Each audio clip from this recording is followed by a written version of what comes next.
قسطنطینیہ کی پسیلیں گر چکی تھی اور دنیا نے دیکھا کہ ایک خواب حقیقت بن گیا۔ He did it! He truly conquered Constantinople! سلطان محمد فاتح نے بازنطینی سلطنت کا خاتمہ کیا، He stands silent as its mighty walls finally open.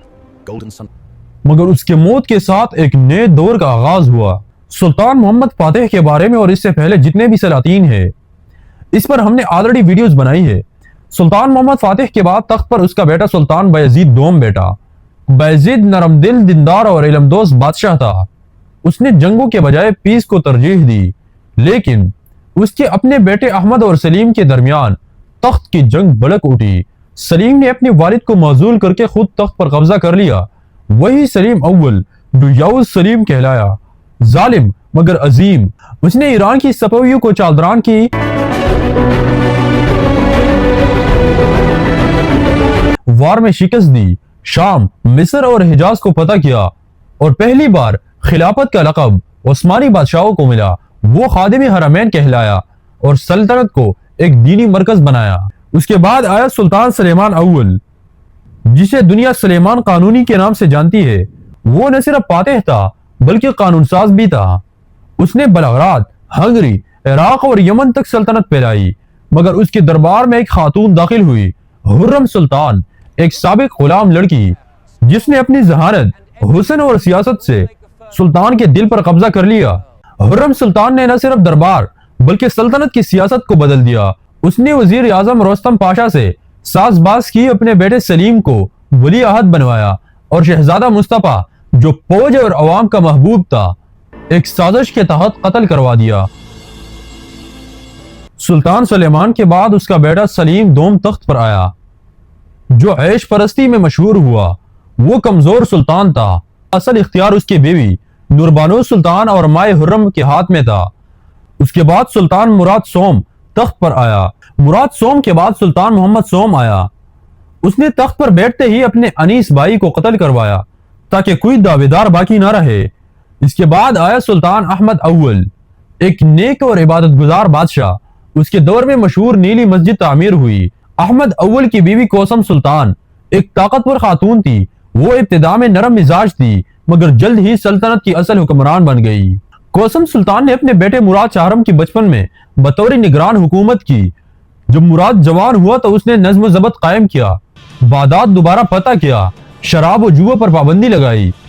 مراد کی موت کے بعد اس کا بھائی ابراہیم اول تخت پر بیٹھا، ایک کمزور اور جذباتی بادشاہ۔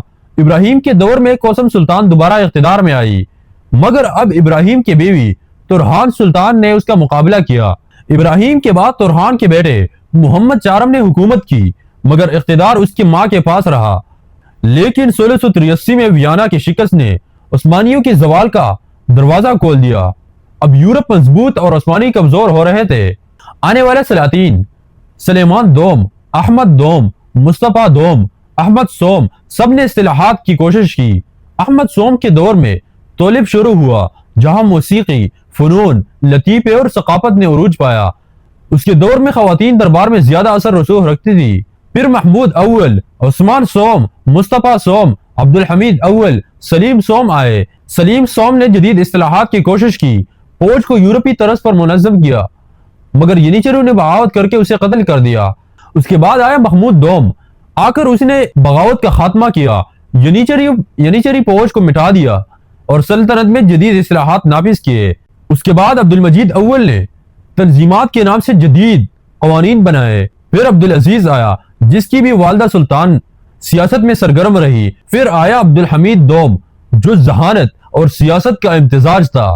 اس نے سلطنت کو متحد رکھنے کی کوشش کی، ریلوے بنائے، تعلیم کو فروغ دیا، مگر یورپ کے دباؤ اور اندرونی تحریکوں نے اسے کمزور کر دیا۔ 1909 میں نوجوان ترک تحریک نے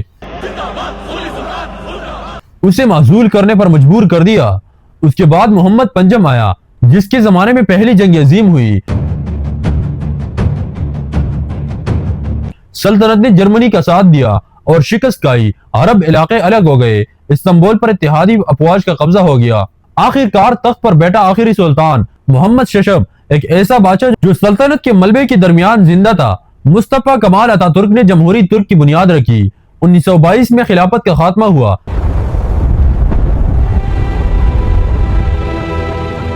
محمد ششم نے ملک چھوڑ دیا۔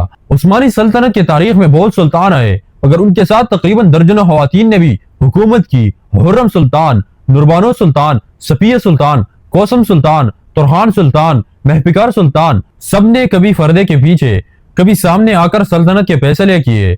بعض نے اسے مضبوط کیا، بعض نے اسے کمزور کر دیا، مگر حقیقت یہ ہے کہ عثمانی سلطنت صرف مردوں کی نہیں تھی، یہ عورتوں کی سلطنت بھی تھی۔ ان کی ذہانت، ان کی سیاست اور ان کی سازشوں نے 600 سالہ تاریخ کا رخ بدل دیا۔ یہ کہانی عروج اور زوال کی ہے، ایک قبیلے سے اٹھنے والی طاقت جو دنیا کی سب سے بڑی اسلامی سلطنت بنی مگر آخر کار زمانے کی ہوا کے سامنے جھک گئی۔ فتوحات، عشق، سیاست اور اقتدار کی جنگ، یہی عثمانیوں کی تاریخ، وہ داستان ہے جو آج بھی کانوں میں گونجتی رہتی ہے۔ Subscribe to Shahab Global Research for amazing research videos.